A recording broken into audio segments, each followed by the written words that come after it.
या बैठकीमध्ये काही ठरलंय का? आजची ओबीसीच्या प्रमुख नेत्यांची बैठक महाराष्ट्रातील आयोजित केली होती. जो अध्यादेश काढला गेला त्यावर चर्चा करण्यासाठी त्याचे परिणाम भविष्यात ओबीसीवर किती होणार, काय होणार आणि या निर्णयामुळे ओबीसीच्या समाजामध्ये जे एक उद्रेकाची आणि भीतीची भावना आहे, उद्रेकही आहे आणि भीती पण आहे. अस्तावलेला आहे ओबीसी की आमचं आता संरक्षण कसं करायचं, आमच्या हक्काचं संरक्षण होईल की नाही, अशा पद्धतीची किंवा अशी भूमिका महाराष्ट्रातील ओबीसीच्या अनेक नेत्यांनी या ठिकाणी मांडली. ज्या जनतेच्या भावना आहेत ओबीसीच्या, तीच भावना ओबीसीच्या नेत्यांनी या ठिकाणी मांडली. आणि खरं तर हा अध्यादेश कशाच्या भरोशावर काढला गेला आणि हे सरकार मान फुटेपर्यंत का वाकलं, हा खरा प्रश्न आहे. ज्यावेळेस मागासवर्गीय आयोगांच्याकडे 400 कोटी रुपये देऊन मराठा समाजाच्या संदर्भात मागासलेपणाचा सर्वे करून अहवाल मागितला होता, तो अहवाल अद्याप अप्राप्त आहे. शिंदे समितीच्या शिफारशी सुद्धा पूर्णतः प्राप्त नाही. हा निर्णय घेताना कॅबिनेट पुढे हा निर्णय झालेला नाही आणि कॅबिनेट पुढे न जाता या राज्यातील मंत्रिमंडळाची परवानगी न घेता हा जो काही जी.आर. काढला, हा जी.आर. सत्ताधाऱ्यांनी एकमेकावर कुरघोडी करण्यासाठी काढला आणि श्रेयवादाची लढाई यामध्ये मला दिसून येत आहे. हा श्रेयवाद एकाच समाजाला उद्ध्वस्त करण्यासाठी हा श्रेयवाद होत आहे किंवा श्रेयवादाची लढाई लढली जात आहे का, हा खरा प्रश्न येतो. खरं तर मुख्यमंत्री यांनी शपथेची पूर्तता करण्यासाठी समस्त ओबीसी समाजाला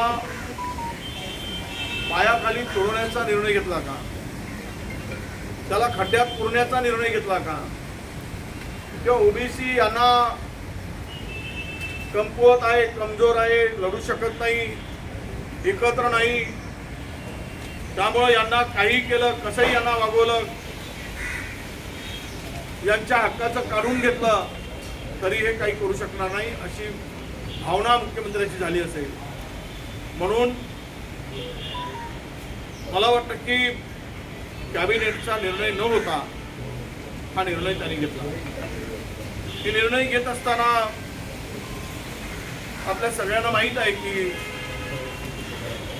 सगळे सोयरे हा शब्द त्या ठिकाणी वापरला.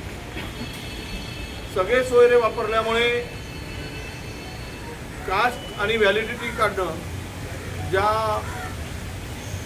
व्हॅलिडिटीसाठी अटी होत्या जात पडताळणी प्रमाणपत्रासाठी, त्या शिथिल केल्यामुळे आता या कॅटेगरीच्या लोकांमध्ये, त्यामध्ये SC असेल, ST असेल किंवा ओबीसी असेल, कुणालाही सहज शिरकाव करता येईल अशा प्रकारची व्यवस्था या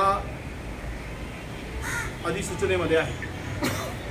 सहज तो कास्ट सर्टिफिकेट मिळवू शकेल, सहज कुणी व्हॅलिडिटी मिळवू शकेल आणि सहजपणे कुठल्याही कॅटेगरीमध्ये प्रवेश करू शकेल. याचाच अर्थ असा की या कॅटेगरीच्या लोकांच्या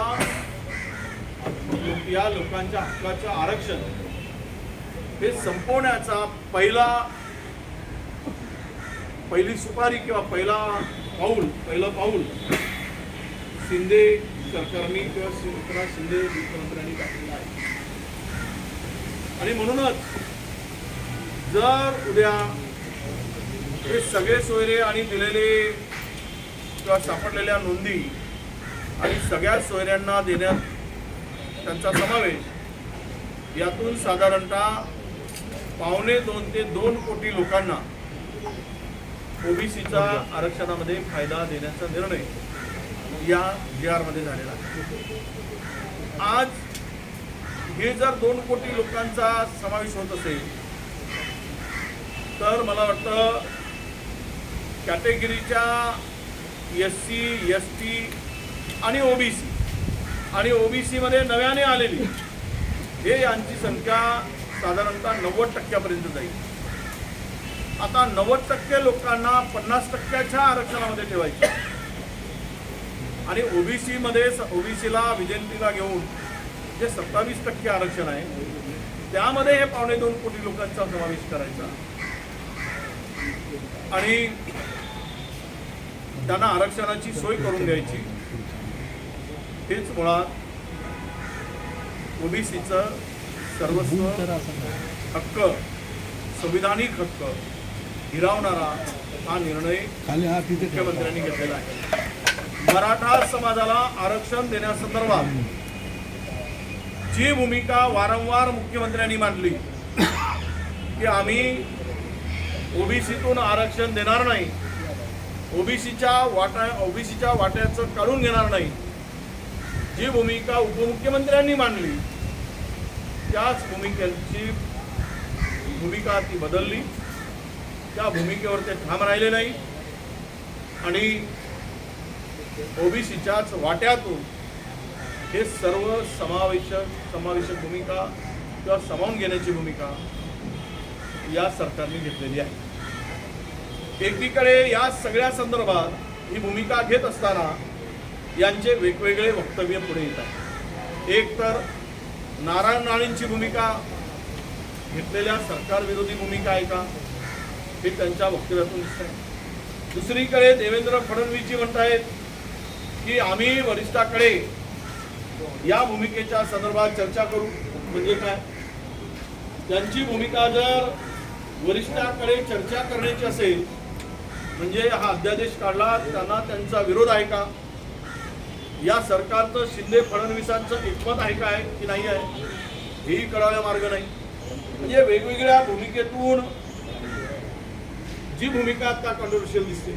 एकीकडे मुख्यमंत्री म्हणतात की मराठा समाजावर जे गुन्हे झाले ते आम्ही विड्रॉ करू, आम्ही काढून घेऊ, तर उपमुख्यमंत्री म्हणतात की ते आम्हाला सरसकट काढता येणार नाही. म्हणजे या सरकारमध्ये दोघांच्या अडेलतत्व भूमिकेमुळे आणि दोघांच्या श्रेवणामुळे आमच्या ओबीसीचा बळी जातो आहे हे आता मला दिसायला लागलं. याला जबाबदार म्हणून सरकार आहे की शिंदे आहेत की कॅबिनेट आहे याचा खुलासा कुठे होताना दिसत नाही. जर हे शिंदेनी मराठा समाजाचा नेता म्हणून मिरवण्यासाठी घेतलेला निर्णय असेल तर या राज्यातील ओबीसीला त्यांनी विष देऊन मारून टाकावं. प्रत्येकाला त्यांच्या हातात एक विषाचा प्याला द्या आणि तुम्ही मराठ्याचा नेता व्हा. या राज्यातील ओबीसीला संपवून टाका, त्याला अधिकारापासून दूर ठेवा, वंचित ठेवा आणि तुम्ही मराठ्याचा नेता.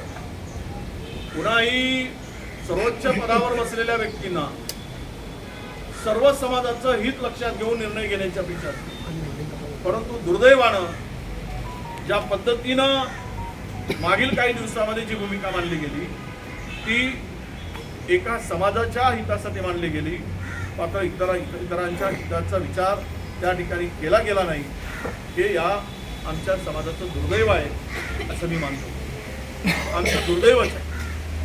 आणि अशा सगळ्या परिस्थितीमुळे ही जी गोंधळाची परिस्थिती आता जी काय निर्माण झाली या गोंधळातून मात्र आपण कुठे चाललो याचा विषय या ठिकाणी नक्की येतोय. म्हणजे मला पुन्हा दोन गोष्टी तुमच्या नजरेपुढे आणून दिले पाहिजेत की शुक्रे समितीचा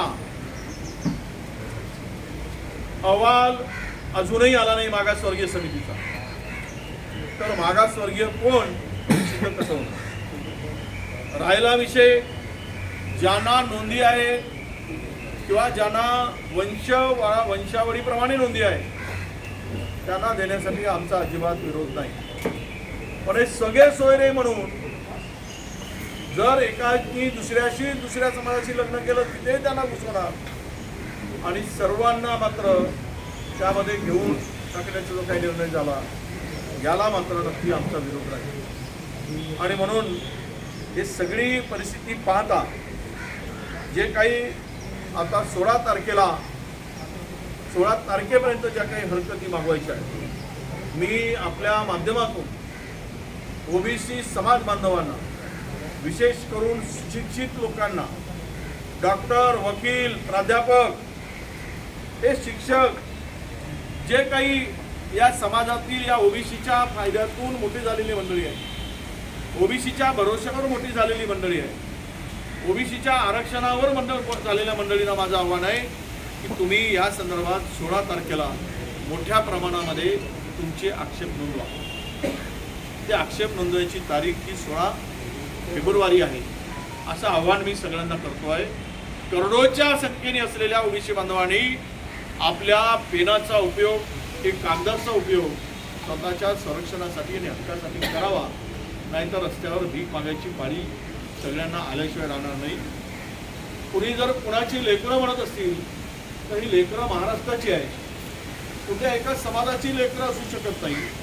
मी विधानसभेमध्ये सुद्धा या समाजाच्या व्यथा माणसांना ती परिस्थिती विशद केलेली आहे. त्या कुणाच्या लेकरांच्या वर अन्याय होऊ नये अशी जर भूमिका असेल तर आमच्याही लेकरावर कुणीही अन्याय करू नये. स्वतःच्या समाजाचं हित बघत असताना तो बघितलाच पाहिजे, त्यांना तो अधिकार आहे.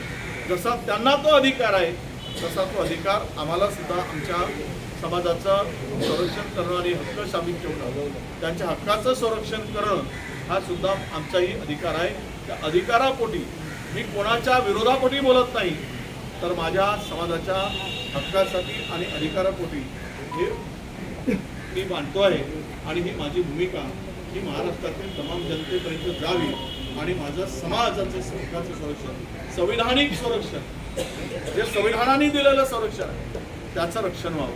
हे जे कोणी काही अवसंविधानिक करत त्याला आमचा विरोध नाही, पण आमच्या मात्र हक्काच्या पदाला जे काय असेल ते मात्र त्याला बाधा गोष्ट कामा नये अशी आमची भूमिका आहे. आणि यासाठी आम्ही आता काही निर्णय घेतलेले आहेत. ते निर्णय असे आहेत की आम्ही आता 5 तारखेपासून आम्ही आमच्या संपूर्ण ओबीसी आणि बहुजनांच्या हक्काच्या संरक्षणासाठी सरकार म्हणून आता आमच्या पाठीमागे नाही आहे. सरकारचा कुठलाही माणूस आमच्या पाठीमागे नाही. एक माणूस आपली भूमिका सरकारमध्ये बसून मांडताय ते छगन भुजबळ, त्या पलीकडं सरकारमधील कुणी ठोस भूमिका आणि आमच्या हक्काचं संरक्षण करण्यासाठी पुढे येताना दिसत नाही. भुजबळांच्या भूमिकेच्या संदर्भात मी सांगितलं की मी त्यांना ती मानलेली भूमिका जी आहे त्यांना माझं समर्थन आहे. मी समर्थन या संदर्भातलं स्पष्टपणे सांगतोय की आज ओबीसीची भूमिका जी मांडत आहे, ज्या पद्धतीनं मांडत आहे, ज्या पद्धतीनं ओबीसी समाजाला अन्याय होताना दिसतोय त्याला माझं समर्थन आहे.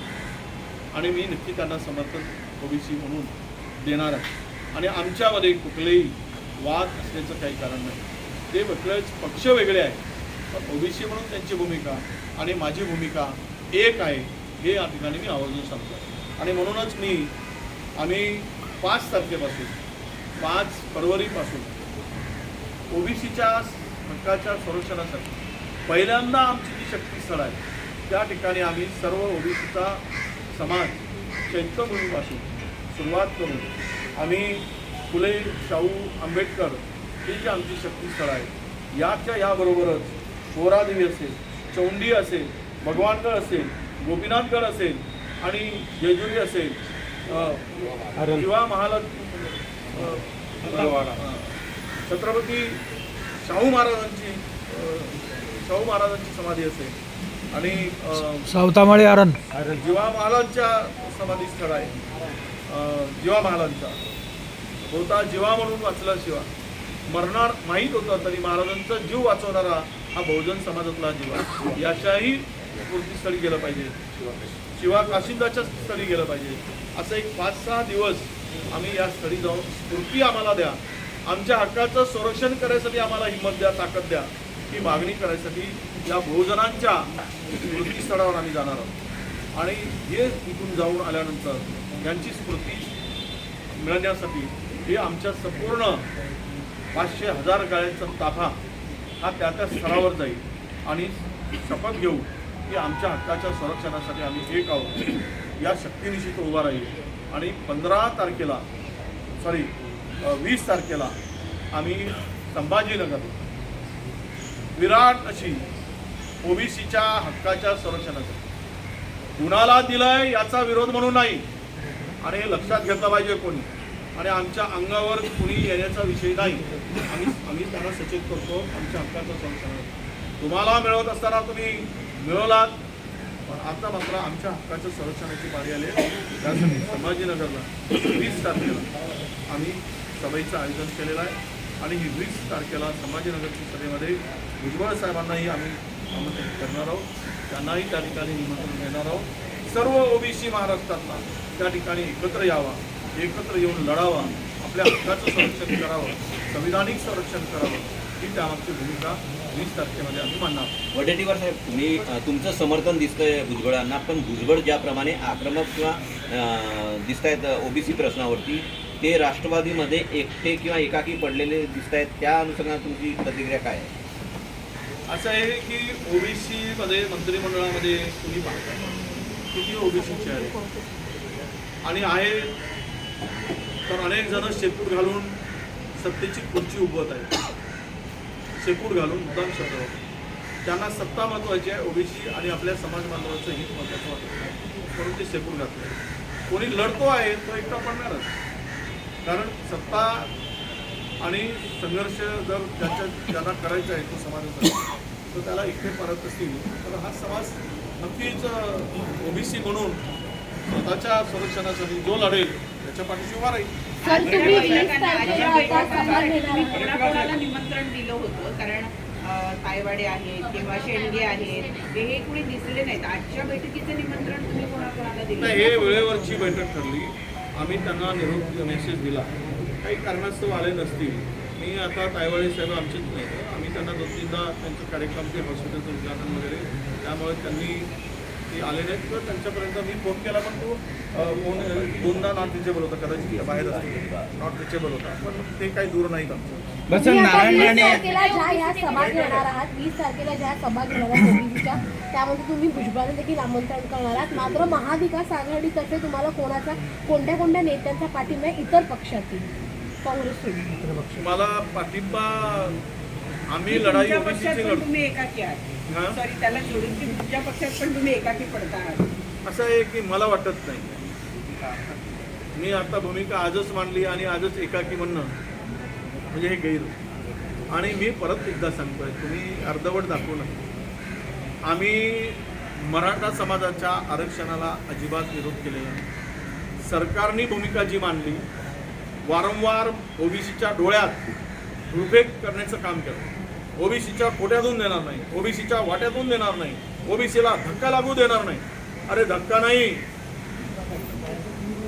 म्हणजे तुम्ही तर कुठं फेकून दिलं आम्हाला आता काय परिस्थिती निर्माण करून ठेवली आणि आज काय झालं दुःखानं काय सांगावं लागतं ठीक आहे मिळालं पण ढोल कुठे वाजवत आहे ओबीसीच्या घरापुढे का ढोल वाजवत आहे तुम्ही गुन्ह्या गोविंदानं राहणारा समाज अनेक वर्ष एकत्र राहणारा समाज हा एकमेकाचा वैरी का करताय तुम्ही वैरी म्हणून बघत आहे काय म्हणजे गावाला तुम्हाला उद्ध्वस्त करायचं आहे काय गावं अशांत करायची आहेत का तुम्हाला या पद्धतीनं वागणं बरोबर आहे का हे सुद्धा चुकीचं आहे अनेक गावातून आम्हाला रिपोर्ट मिळाले तो छोटासा समाज आपला संरक्षणासाठी हक्कासाठी त्या गावात राहत असेल तर 5-25 लोकांच्या घरापुढे ढोल वाजवणं गुलाल उधळा तुम्ही आपल्या घरापुढे उधळा ना पण ओबीसींच्या घरापुढे जाऊन गुलाल उधळणं हे चुकीचं आहे म्हणून माझी मोठा बंधू म्हणून मराठा समाजाला विनंती तुम्ही या पद्धतीच्या कृत्याला समर्थन करू नका हे चुकीचं होत आहे. बरं जरांगे पाटलांनी छगन भुजबळांबद्दल म्हटलंय की छगन भुजबळ हे मराठा समाजामध्ये माती कालवायचं काम करतात आरक्षणामध्ये कोण जरांगे पाटील मनोज जरांगे पाटील म्हणताय मला काही त्याबद्दल बोलायचं नाही. वडेट्टीवार साहेब छगन भुजबळ हे म्हणतात की मी मराठीच्या विरोधात नाही परंतु ओबीसी आरक्षणाबाबत त्यांची भूमिका ही आहे की मी राजीनामा दिला आहे परंतु तो राजीनामा कोणाकडे दिला आहे याबाबत नजरेची कुठे स्पष्टता नाही आहे त्याच्यामुळे असं दिसतं की ओबीसी समाजामध्ये हा संशय मात्र कायम आहे की छगन भुजबळ सरकारमध्ये आहे परंतु सरकारमध्ये असतानाही ते सरकारवर दबाव का टाकत नाही आणि असे निर्णय होत असताना त्यांना माहीत का नाही, हा एक त्यांच्या मापाचा संशय या ठिकाणी उत्पन्न होत आहे. काय म्हणतो? अरे आता थोडंसं ते काय म्हणतात, थोडी शस्त्र आहेत त्यांच्याकडे, ते शस्त्रच काढून घेण्यासाठी लागलेत का तुम्ही? ठीक आहे, लढाई लढतो ना माणूस, काही शस्त्र आहेत चिल्लर थोडे त्यांच्याकडे, ना भाला आहे, ना पिस्तूल आहे, ना बंदूक आहे. आता काय ते चाकू वगैरे असेल छोटासा तर तेही काढून घ्या, म्हणजे निशस्त्र करता काय त्यांना. वडेट्टीवार साहेब, आधी नारायण राणे साहेबांनी त्यांच्या जे काही मंत्रिमंडळाचं छोटासा सपोर्ट आहे तेही काढून, म्हणजे तुम्ही आम्ही रस्त्यावरच लढलो पाहिजेत आणि बाकी सत्तेत राहून मस्ती मारत लढले पाहिजेत. म्हणजे थोडक्यात असं म्हणायचं का, कारण मध्यंतरी मागणी झाली होती जरांगे पाटलांच्या म्हणण्यावर आरक्षण मिळाल्यानंतर ओबीसीतल्याच काही लोकांनी असं सुद्धा म्हटलं होतं की आता भुजबळांचा लढा हा नाकाम ठरलेला आहे, तर भुजबळांनी राजीनामा द्यावा. तुम्हाला काय वाटतं? नाही, मला नाही वाटत की कोणी राजीनामा द्यावा. मला कोणी राजीनाम्याच्या विरोधात आहे. बघा, ज्याला जिथे लढायचं आहे तिथे लढलं पाहिजे, भूमिका स्पष्ट मांडली पाहिजे. काढायचं असेल तर काढून टाकतील बहुमताच्या भरोशावर त्यांना, तो त्यांचा अधिकार आहे ठेवायचं की नाही. पण तुम्ही त्यांनीच राजीनामा द्यावा हे काय आहे? मग आम्ही मागतो मुख्यमंत्र्यांनी राजीनामा द्यावा, आमच्या ओबीसीचा सत्यानाश केला म्हणून. देणार आहेत का उद्या? विचारा त्यांना. आम्ही मागणी करतो सगळ्यांच्या पुढे. बरं साहेब, नारायण राणे यांच्या भूमिकेबद्दल काय म्हणाल? कारण आता ते म्हणतात की मराठा आणि कुणबी हे एकत्र नाही आहेत, वेगवेगळे आहेत. आता यापूर्वी त्यांनी म्हटलं होता, त्यांच्या अध्यक्षतेमध्ये जी समिती नेमली होती त्यात त्यांनी रिपोर्ट दिला होता की दोघं एकत्र आहेत असा दावा केला होता. त्यामुळे त्यांच्या भूमिकेबद्दल काय म्हणाल? आपल्याला सगळ्याला माहीत आहे सर्वोच्च न्यायालयात काय झालं, हायकोर्टात काय झालं, आणि काही जणांची भूमिका सत्याला धरून आहे, काही जणांची भूमिका ही सोयीने आहे. ती आता सत्य आहे की सोयीची आहे मला वाटतं राणीसाहेब सांगू शकतो. पण ते राज्यसभेसाठी राज्यसभेवर त्यांना काल पत्रकार परिषद होती ती काल रद्द केली त्यांनी ट्विटवर एक्सवर नमूद करून. पण आज राणे साहेब फडणवीसांच्या भेटीला गेले होते सह्याद्रीवरती. काही मन की बात झाली असेल असं वाटतंय? खासदारकी मिळेल का, म्हणजे असा सुद्धा विषय चर्चेला? मला एवढंच की आम्ही सत्ताधाऱ्यांनी एका बाजूला ओबीसी आणि दुसऱ्या बाजूला मराठा जुंपून आपली शेती करून घेऊ नये म्हणजे झालं. आमच्या घरावर नांगर फिरवून स्वतःची शेती नांगरून घेण्यासाठी एकाने ओबीसीला एका बाजूला जुंपायचं आणि दुसऱ्या बाजूला मराठ्याला एकाने जुंपायचं आणि आमचा वापर करायचा आणि पीक मात्र त्यांनी खायचा आणि शेतातले बैल बनून आम्ही राबायचं. ही जर त्यांची भूमिका असेल ती एक उघडी पडल्याशिवाय राहणार नाही आणि आम्ही उघडं पाडल्याशिवाय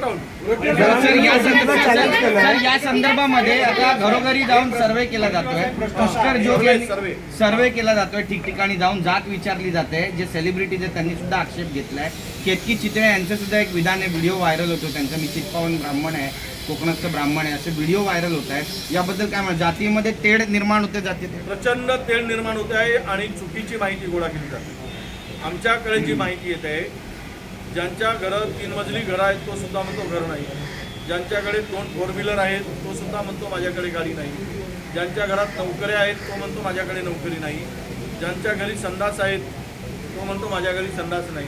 ही सगळी माहिती खोटी माहिती भरली जात आहे आणि त्यामध्ये खरं म्हणजे खोटी माहिती देणाऱ्यावर कारवाईची त्यामध्ये कुठलेही प्रावधान नाही किंवा व्यवस्था नाही, त्यामध्ये कुठे अटी किंवा शर्ती घातल्या नाही. त्यामुळं ती जर आपण करू शकलो की खोटी माहिती भरणाऱ्यावर FIR दाखल केला जाईल तर मग मात्र खोटी माहिती लोक देणार नाही. पण आता सरसकट अनेक लोकांच्याकडून खोटी माहिती भरली जात आहे. अशा तक्रारी आमच्याकडे मोठ्या प्रमाणात आहे.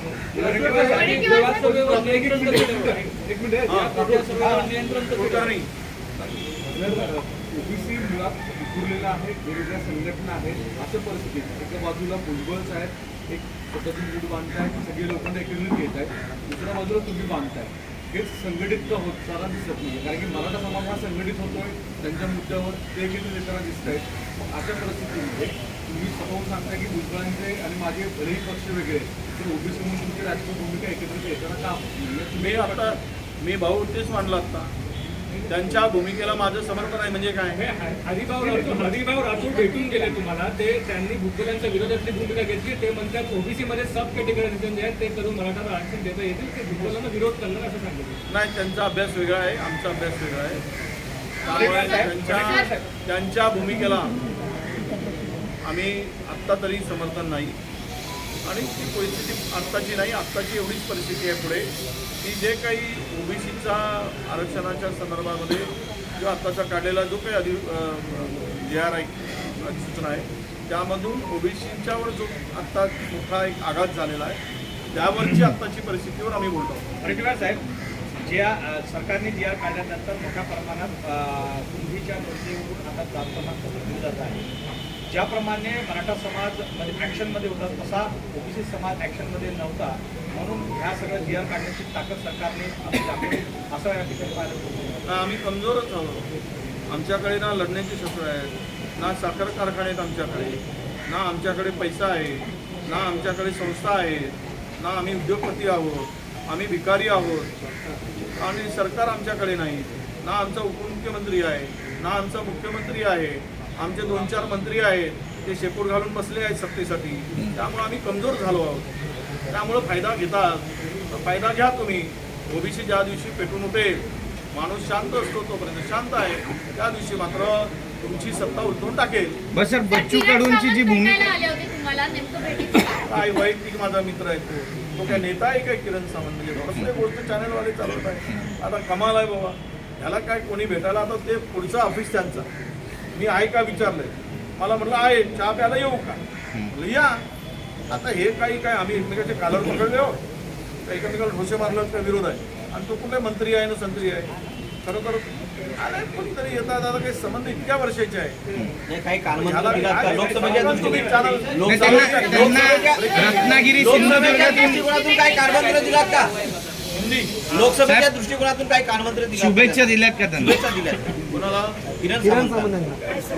म्हणजे सिंधुदुर्ग रत्नागिरी लोकसभा लढवण्याची माझा ओबीसीचा एवढा महत्वाचा विषय. आमचे कपडे काढले जात आहे, बनियान आता काढून झाली. महाराष्ट्रात आमचे सत्ताधारी आमची अंडरवेळी काढून टाका, आम्हाला नागडं करा. चॅनल पुढे बोलतो ही परिस्थिती आता आमची झाली. कोण काय केलं खाणन मारण आम्हाला काय देणं नको दे म्हणून हात जोडतो तुम्हाला. आमच्या वेता मांडा पहिले. फार वाईट आहे आमची अवस्था. तुम्हाला सांगतो दादा, फार म्हणजे छोटा माणूस माझा कधी सरपंचच होणार नाही. इकडा पंचायत समितीमध्ये जाईल, ला जिल्हा परिषदेमध्ये जाईल. मग ह्याला कोण देईल? याचं संरक्षण कोण करेल? हा गरीब माणसाचं कोण करेल? आमच्या जरी व्यथा समजा तुम्हाला सगळ्या चॅनलवाल्यांना हात जोडून विनंती आहे. तर किरण बिरण येणार जाणार हे काय विषय? बस बच्चू कडू सरकारवरतीच भडकलेले आहेत. त्यांनी सांगितलेलं आहे की निधीचं व्यवस्थित वाटप होत नाहीये आणि जेव्हा लोकसभा येईल तेव्हा आम्ही आमचा हिसका दाखवू असं देखील म्हणतायत. गेल्या 1 महिन्यात वेगवेगळी वक्तव्य भूमिका स्पष्ट की है, जो नोटिफिकेशन महाराष्ट्र सरकार ने निकाला है उसके खिलाफ आपने आकर कहा है पहले, तो ये कांग्रेस की भूमिका समझा जाएगा ये, और आगे आने वाले समय में कहाँ पर आप जाने वाले, किस तरह की सभा जो है? देखिए, ये जो अध्यादेश निकला है, ये अध्यादेश से ओबीसी समाज में बहुत ही असुरक्षितता और डरावनी परिस्थिति। ओबीसी समाज घबरा चुका है कि इसमें कोई भी सरकार से स्पष्ट रूप से बोला नहीं जा रहा। एक तरफ ये निर्णय होने के बाद में उप मुख्यमंत्री फडणवीस जी कहते हैं कि हम लोग वरिष्ठ से चर्चा करेंगे। ये जो अध्यादेश निकाला गया है, ये कैबिनेट की इसकी परमिशन नहीं है, ना कैबिनेट में कोई डिस्कशन हुआ है। अगर मंत्रिमंडल की सहमति नहीं है तो अध्यादेश कैसे निकाला जा सकता? तो इसका मतलब यह है कि ये इस राज्य के मुख्यमंत्री को मराठा समाज का मसीहा होना था, इसलिए JR निकाला। तो फिर इन्होंने ओबीसी के बारे में क्या सोचा था? ओबीसी ये JR निकालते वक्त ओबीसी को के ऊपर अन्याय होगा या ओबीसी के हक का छीना जाएगा, इस बारे में कम से कम चर्चा तो होनी चाहिए थी, वो भी नहीं हुई। और ये JR निकालने के बाद ओबीसी का जो संवैधानिक हक है वो उसके ऊपर बहुत एक बड़ा उसको मिटाने का प्रयास हुआ। इसीलिए आज सब ओबीसी के नेताओं की बैठक हमने आयोजित की और 5 तारीख से हम लोग चैत्यभूमि से लेकर जो बाबा साहब अम्बेडकर ने हमें आरक्षण का अधिकार प्राप्त दिया था, उनके चैत्यभूमि से समाधि से जाकर हम लोग हमारे बहुजन समाज के जितने भी शक्ति स्थल है वहाँ पर जाके हम, सरकार तो हमारा संरक्षण नहीं कर सकता है, तो शक्ति स्थल पर जाकर हमें शक्ति दो, हमारे हक का रक्षण करने के लिए। ये इसीलिए उनके वो स्थान पर हम जाने वाले हैं। और सब स्थान घूमने के बाद जहाँ से मैंने कहा था कि हम लोग छत्रपति शाहू महाराज की समाधि में जाएंगे, हम लोग जीवा माला पे जाएंगे, हम लोग पोहरा देवी या पोहरा देवी जाएंगे, भगवानगढ़ जाएंगे, गोपीनाथगढ़ जाएंगे और चौंडी जाएंगे, ये सब खंडोबा जाएंगे। ये सभी स्थलों पर जाकर हम लोग उनके आशीर्वाद लेकर 20 तारीख को एक भव्य रैली, बड़ी रैली 20 तारीख को संभाजी नगर में हमने रखा है और आयोजित किया है। सब लोगों का कहना है कि ये बड़ी रैली वहाँ पे होनी चाहिए और हमारा हक के संरक्षण के लिए, हम किसी के खिलाफ में नहीं। फिर से मैं महाराष्ट्र के हमारे बड़े भाई को बताना चाहता हूँ, हम अपने हक के लिए लड़ रहे, तुमने अपने हक के लिए लड़ा है, अब हम अपने हक के लिए लड़ाई लड़ रहे हैं। तो इसमें कोई किसी का नुकसान होने का सवाल नहीं, हमारा नुकसान है। तो मैं ये कहता हूँ कि हम सब लोग इस सभा में रहने वाले, मैं भुजबल साहब को भी विनती करने वाला हूँ कि आप भी संभाजी नगर की सभा में आइए। उन्होंने जो भूमिका रखी उनको भी मैं समर्थन दिया, क्योंकि ओबीसी के हित के लिए और उसकी लड़ाई के लिए, अगर संरक्षण के लिए विशेष रूप से तो आगे आके ये लड़ाई में, तो उनके साथ में हम लोग खड़े रहेंगे। ये हमारा काम है। क्या भुजबल पूरे आंदोलन का चेहरा होंगे? आपके इस पूरे आंदोलन का चेहरा छगन भुजबल होंगे? नहीं, देखिए नेतृत्व करेंगे। चेहरा और नेतृत्व की बात नहीं, अपने हक की लड़ाई की बात है। और वो भी नेता है, वो अगर लड़ते हैं तो वो भी बड़ा काम उनके हाथ से हो रहा है। और रहा सवाल हमारे आपस में नेतृत्व कौन बड़ा है कौन छोटा है, हम इसके लिए नहीं लड़ रहे। हम लोग अपना नेतृत्व बड़ा करने के लिए नहीं लड़ रहे, हम लोग ओबीसी के हक का संरक्षण करने के लिए लड़ रहे, ये पहिले मी बताना चाहतो। जरांगे यांनी कोर्टात असं ओबीसींना आव्हान केलं की नाईलाजाने मला कोर्टामध्ये चॅलेंज करावं लागेल ओबीसीच्या आरक्षणाला, त्यामुळे कुठेतरी ओबीसीचं आरक्षणच रद्द होईल कोर्टामध्ये, असं एक आव्हान जरांगे यांनी मंडल आयोगाला. कोण काय म्हटले मला त्या संदर्भात बोलायचं. ठीक आहे सर, थँक्यू सर, थँक्यू, धन्यवाद. थँक्यू.